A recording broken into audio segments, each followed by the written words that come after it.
உன்னை பார்த்தால் அந்த பார்வதி கடாட்சம் போல் தோன்றுகிறது. அம்மா தாயே, இந்த தண்டகாரனுடைய வனத்திலே மனிதர்கள் இடமாற்றமே கிடையாது.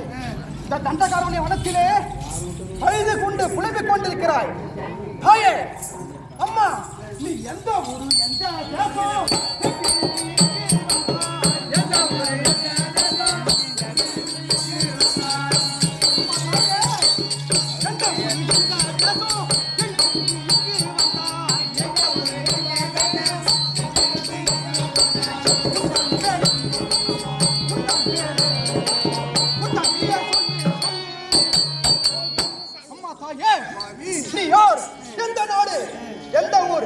எதற்காக இந்த தண்டகாரனுடைய வனத்திலே தனியாக நின்று அழுது புலம்பிக் கொண்டிருக்கிறாய்?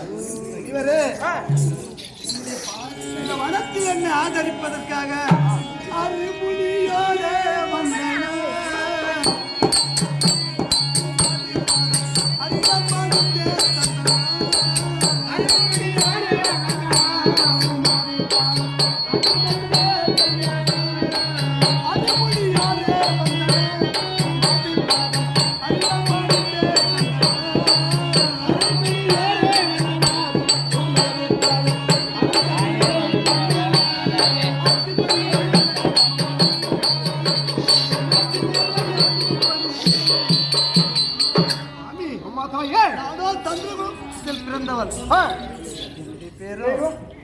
சீதா.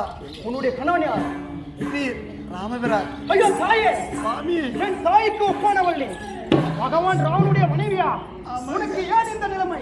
சுவாமி, யாரோ ஒரு சேருடைய பண்ணான் பேச்சு கேட்டு என்னுடைய இளைய பெருமாளாகி மைத்துடன் என்னை அழைத்து அன்னி காலகப்பாக அழைத்து இந்த வனத்தில் என்னை விட்டு சென்று விட்டார். சுவாமி, சுவாமி, என்னை நீதான் சுவாமி என்னை காப்பாற்ற வேண்டும். அம்மா தாயே, சுவாமி, நீ கலங்காதே, கண் கலங்கி அழாதே, நான் இருக்கிறேன்.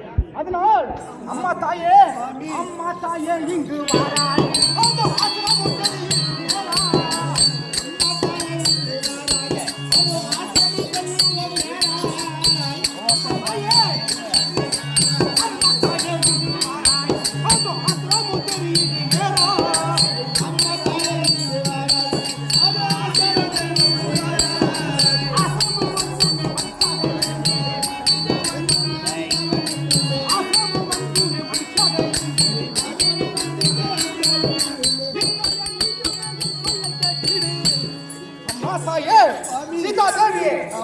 பகவானுடைய மனைவி, உனக்கு இந்த நிலைமை இருந்தாலும் பரவாயில்லை.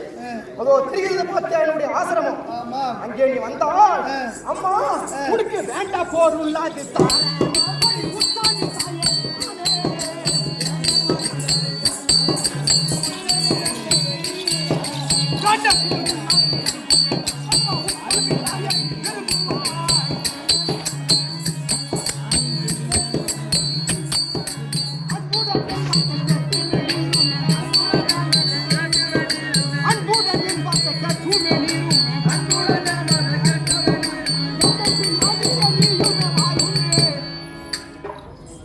தாயே, என்னுடைய வார்த்தையை கேட்டு என் பின்னால் வர வேண்டும். பெரும் தவ ரிஷிகள் வாழ்கிறோம். உனக்கு ஒரு களங்கமும் நேராது. அப்படிங்களா? அதனால் தாயே, உனக்கு களங்காமும் நேராது.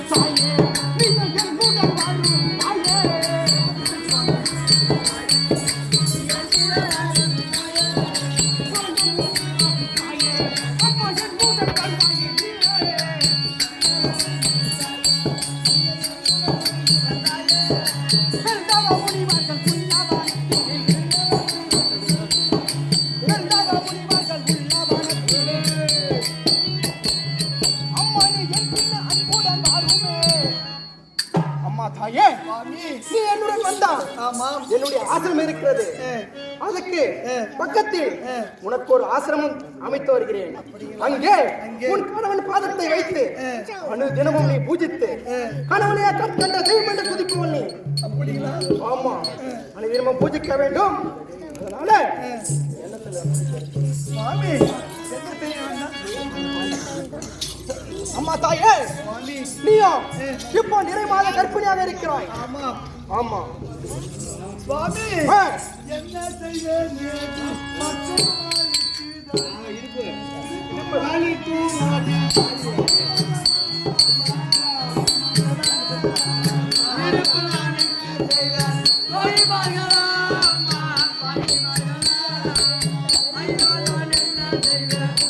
ஐயோ